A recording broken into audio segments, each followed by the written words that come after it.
सवाल आपसे यही है कि आप बेटी बन के आई थी, दीदी बन गई, अब तो निवासिनी भी बन गई, क्योंकि हम जहाँ बैठे हैं ये आपका अपना मकान है।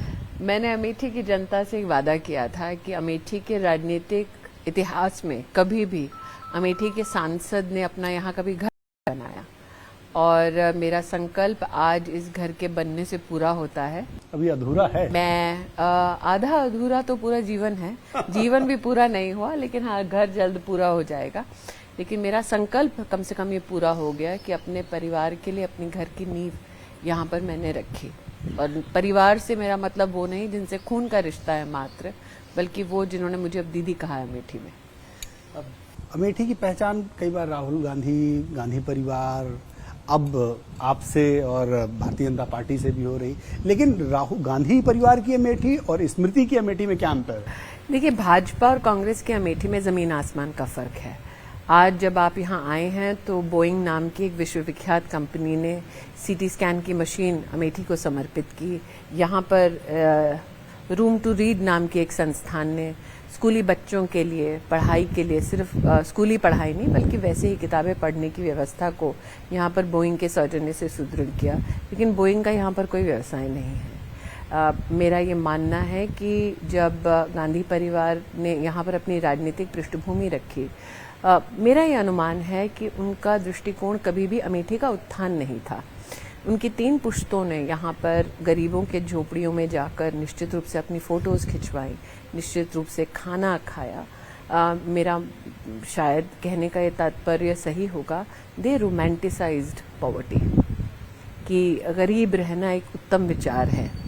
और मोदी की अमेठी में, योगी की अमेठी में फ़र्क यह है कि एस्पिरेशन जो है, एक संभावना जो है उत्तीर्ण होने की या नए आसमान छूने की, वो समाज के हर वर्ग के हर व्यक्ति की अब न सिर्फ अभिलाषा बची है बल्कि उनके जीवन का एक अभिन्न अंग है।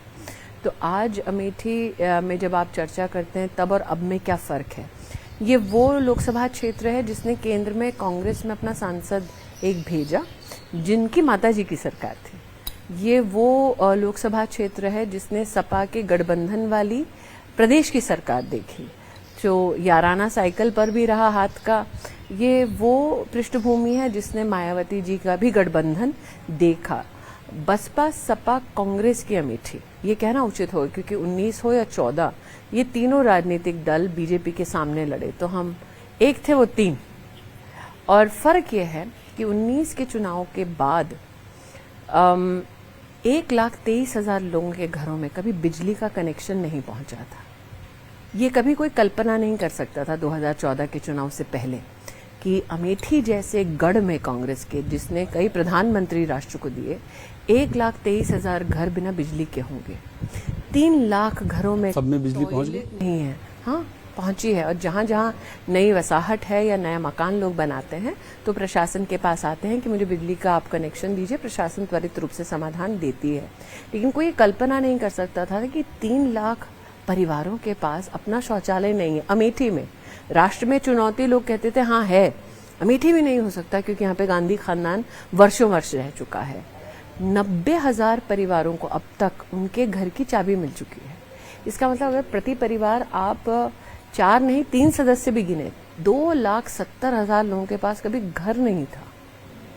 ये लोग कल्पना नहीं कर सकते थे अमेठी के बारे में, क्योंकि देश में ये खुशफहमी थी कि अमेठी है, राहुल गांधी रहे, राजीव गांधी रहे, सोनिया जी हैं, इंदिरा जी है, तो यहाँ का तो बिल्कुल कल्याण हो चुका। लेकिन वो लोग तो अमेठी को के मालिक अपने आप को मानते हैं। उनका मालिक और परिवार उनका मानना है कि इंदिरा जी, राजीव जी, संजय जी, उसके बाद राहुल जी। मेरा ये मानना है कि अपने आप को मालिक मानना, उस स्वभाव से ही ये लक्षण दिखते हैं जो कांग्रेस के राज में अमेठी में विशेष दिखे।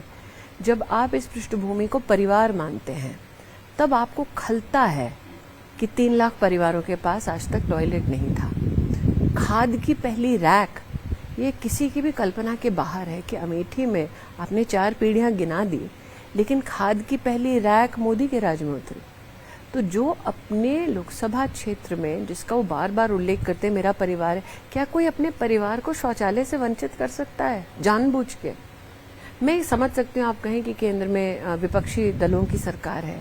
आपकी केंद्र में सत्ता रही 50 साल से ज्यादा, आप यहाँ से सांसद 4 पीढ़ियां रहे, आपके मित्रों ने प्रदेश में सरकार बनाई, आपके पास क्या एक्सक्यूज था? शायद आपको ये भ्रम था गरीब को गरीब रहने दो तो ये वोट देता रहेगा क्योंकि गरीब हाथ फैलाता रहेगा। जैसे ही घड़ी का काटा दोपहर 2:30 पे आए, बबीता जी का दिल सास बहू साजिश के लिए मचल जाए। और ये है इनकी बहू, पूरे दिन ऑफिस की टेंशन हो जाए गॉन जब ये करें अपना फेवरेट शो फ्री टाइम पे ऑन। इनकी तरह आप भी देखिए अपना फेवरेट शो अपने टाइम पर और डाउनलोड कीजिए एबीपी लाइव ऐप अपने स्मार्ट टीवी पर।